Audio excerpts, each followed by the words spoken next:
Dear students, today we are going to learn about lesson number 1, a tiger in the house. Let's discuss about the poet. Here you can see the picture of Ruskin Bond. Ruskin Bond, born 19 May 1934, is an Indian author of British descent. The Indian Council for Child Education has recognized his role in the growth of children's literature in India. He was awarded the Sahitya Akademi Award in 1992 for Our Trees Still Grow in Dehra. His novel in English works written The Room on the Roof Are Trees. Parents' name is Edith Clark Aubrey Alexander Bond. Professionally, he was an author and writer. This is the lesson A Tiger in the House written by Ruskin Bond. Some pre-reading activities we will discuss here. See in this picture, one person is holding two tiger cubs. A forest guard is holding a pair of tiger cubs or cheetah cubs in his hand. Then they were abandoned by their mother. Why did she do that? We don't know. But what will this man do with them? He will take them to his officer, who will send them to a veterinarian for a checkup. The doctor will tell their age and the state of their health. Perhaps he will also tell them whether they are cheetahs or leopards. For knowing all the things, we have to go through the lesson.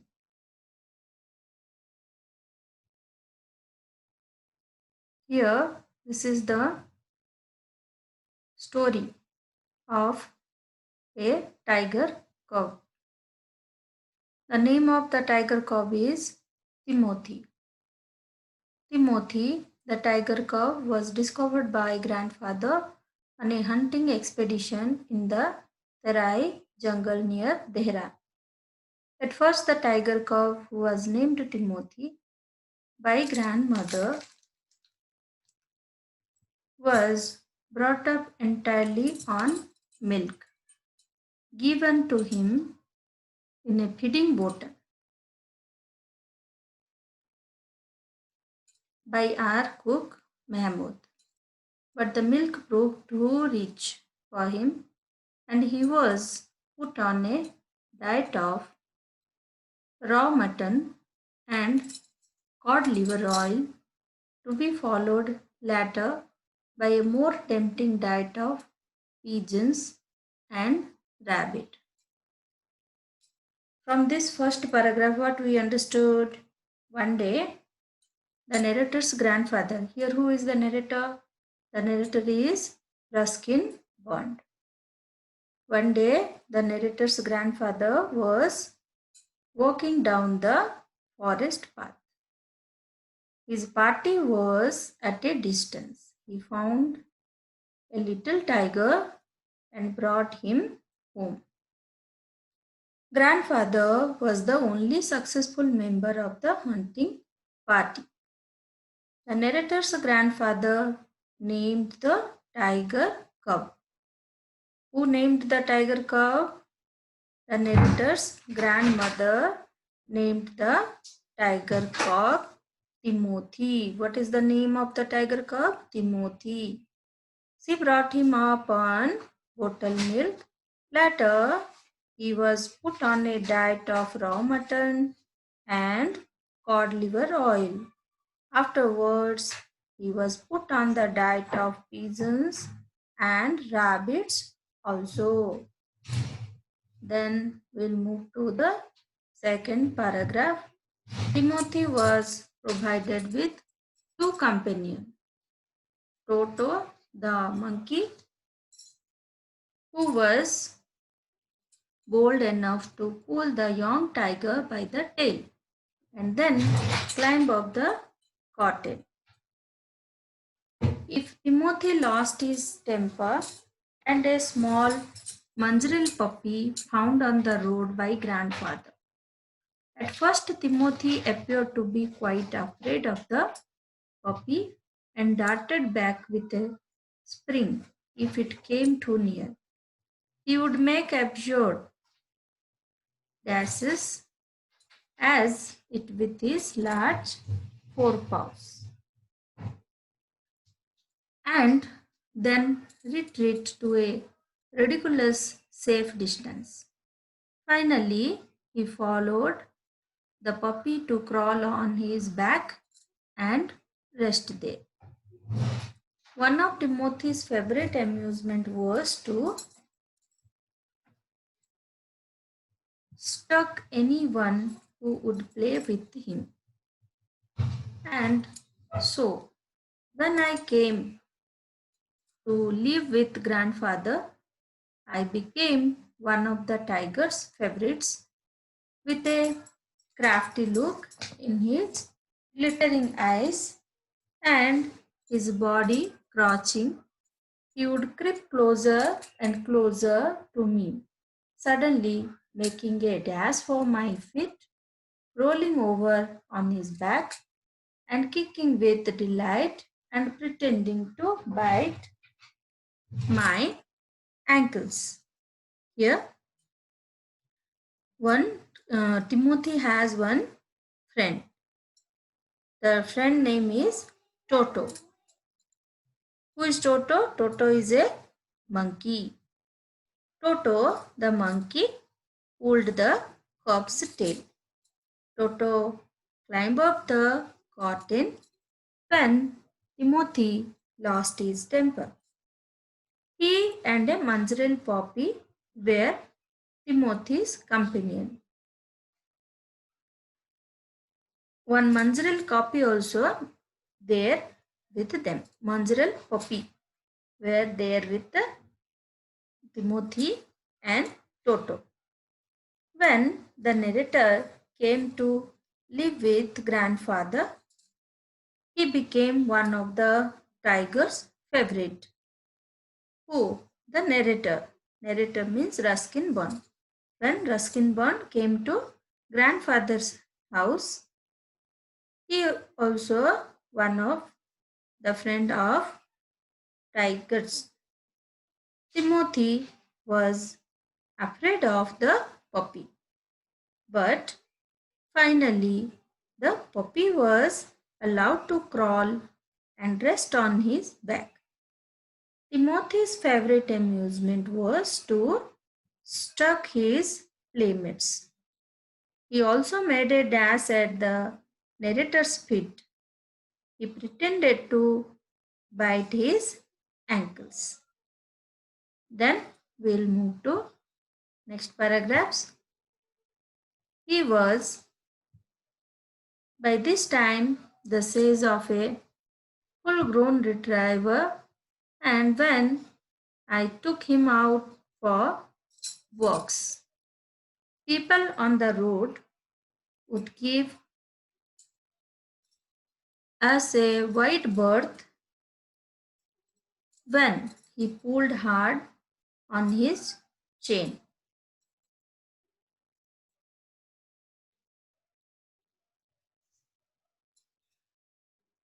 I had difficulty in keeping up with him.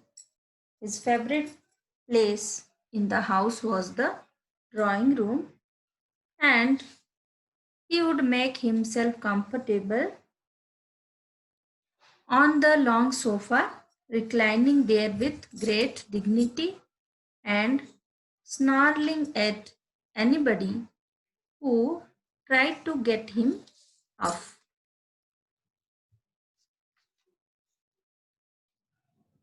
Here, see the picture how the narrator is playing with Timothy. Timothy had clean habits and would scrub his face with his paws exactly like a cat.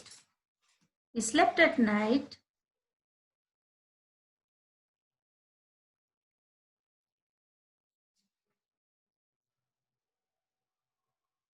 in the cook's quarter and was always delighted at being let out by him in the morning. One of these days, declared grandmother in her prophetic manner, we are going to find Timothy sitting on Mahmud's bed, and no sign of the cook except his clothes and shoes. Of course, it never come to that, but when Timothy was about 6 months old, a change came over him. He grew steadily less friendly. When out for a walk with me, he would try to steal away to struck a cat or someone's pet pickings. Sometimes at night, he would hear frenzied crackling from the poultry house, and in the morning, there would be feathers lying all over the veranda. Timothy had to be chained up more often, and finally, when he began to struck Mahmud about the house with what looked like villainous intent, grandfather decided it was time to transfer him to a Jew. Then here you can see children how narrator was playing with Timothy. Then a change came over Timothy. His behavior, everything, it was getting to change.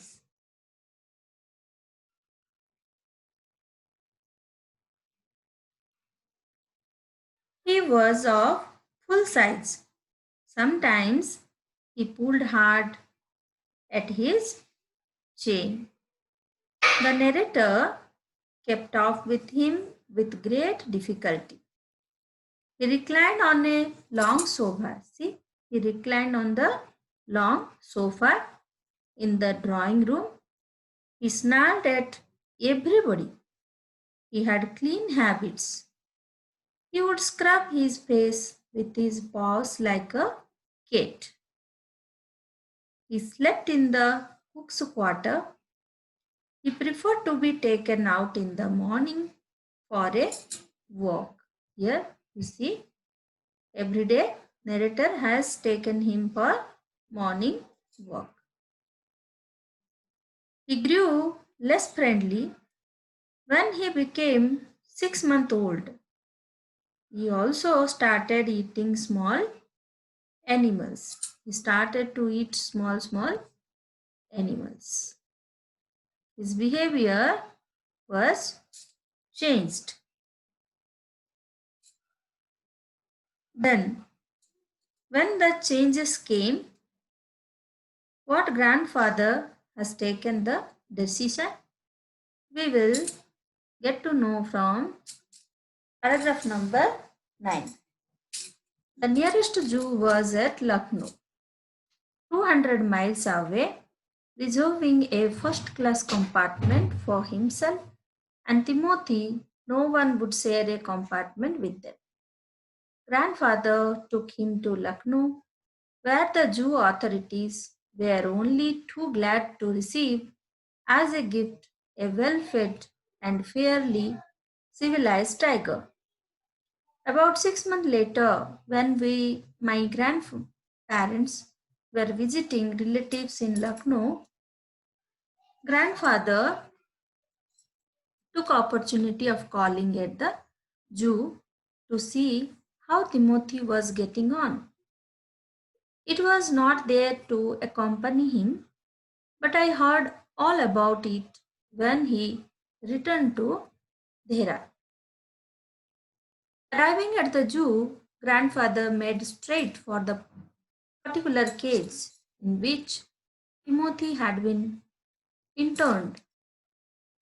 The tiger was there, crouched in a corner, full grown and with a magnificent striped coat. The tiger approached the bars and allowed grandfather to put both hands around his head. Grandfather stroked the tiger's forehead and tickled his ear, and whenever he growled, smacked him across the mouth, which was his old way of keeping him quiet.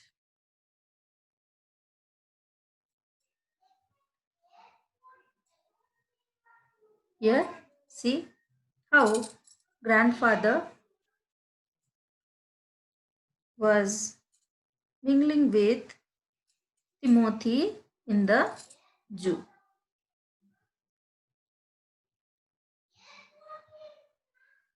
Then he licked grandfather's hand and only sprang away when a leopard in the next cage snarled at him. Grandfather showed the leopard away, and the tiger returned to lick his hands, but every now and then the leopard would rush at the bars and the tiger would slink back to his corner. A number of people had gathered to watch the reunion when a keeper pushed his way through the crowd and asked grandfather what he was doing. I'm talking to Timothy, said grandfather.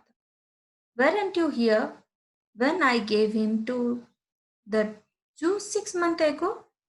I haven't been here very long, said the surprised keeper.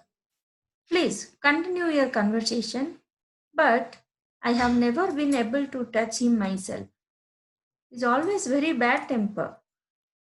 Why don't you put him somewhere else? Suggested grandfather. That leopard keeps frightening him. I will go and see the superintendent about it.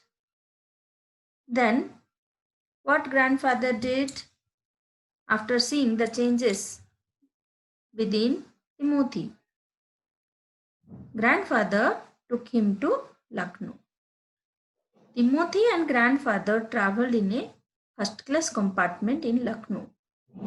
The grandfather presented him to the Jew. After 6 months, the grandfather went to see Timothy. He stroked the tiger's forehead, tickled his ears. Here you see, he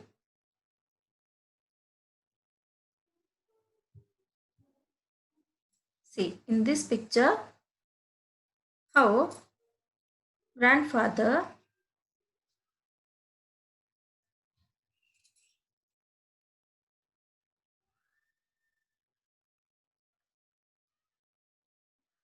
how my grandfather tickled his ears. See in this picture, he was tickled his ears and smacked him across the mouth. Smacked him across the mouth.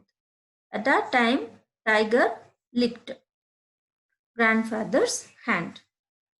It sprang away only when a leopard in the next cage snarled at him. Many people watched the scene. The keeper of the zoo called the tiger bad tempered. Who said? The keeper of the zoo.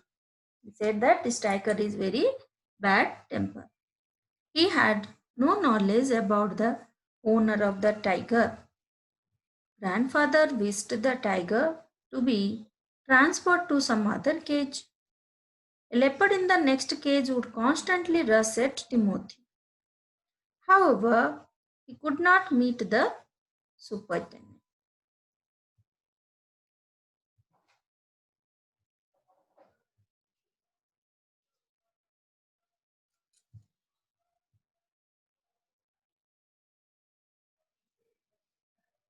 Grandfather went in search of the superintendent of the zoo, but found that he had gone home early.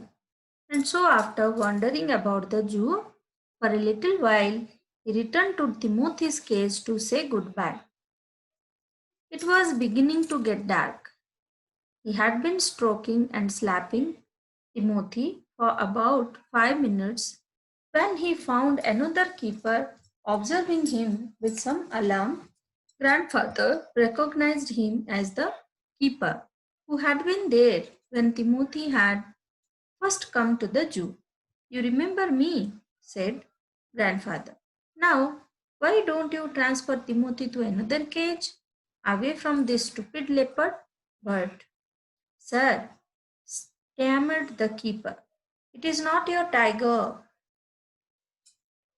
I know, said grandfather testily. I realize he is no longer mine, but you might at least take a suggestion or two from me. I remember your tiger very well, said the keeper. He died 2 months ago. Died? Exclaimed grandfather. Yes, sir, of pneumonia. This tiger was trapped in the hills only last month and he is very dangerous. Grandfather could think of nothing to say. The tiger was still licking his arm with increasing release. Grandfather took what seemed to him an age to withdraw his hand from the cage. With his face near the tiger, he mumbled, Good night, Timothy, and giving the keeper a scornful look, walked briskly out of the zoo. Grandfather, here, grandfather thought that this tiger was his Timothy. But at the end, what he get to know? He get to know that this is not his Timothy. The conclusion was so sad in this lesson because Timothy was died due to pneumonia. The grandfather returned to the tiger's cage to say goodbye. He stroked and slapped the tiger. Another keeper observed him with alarm. He also recognized the grandfather. He informed the grandfather about Timothy's death of pneumonia. He also informed the grandfather that the dangerous tiger was trapped only last month. So, this is not Timothy and it is trapped from the hill station. The tiger was still licking grandfather's arms. He was smelling fresh food. Grandfather somehow getting sad and with a scornful look he said good night and walked briskly out of the zoo. Then here we will discuss about the new words from this lesson, the tiger in the zoo. New words are abandon. Abandon means left completely and forever. Veterinarian means a doctor trained to treat sick animals. Expedition, journey for a certain purpose, tempting means attracting. Mongrel means dog whose parents were of different breeds. Spring means move quickly or jump. Ridiculously, funny, absurd. Okay, students, now you understood the lesson. Next class, we will discuss another lesson. Now I will stop the class. Thank you.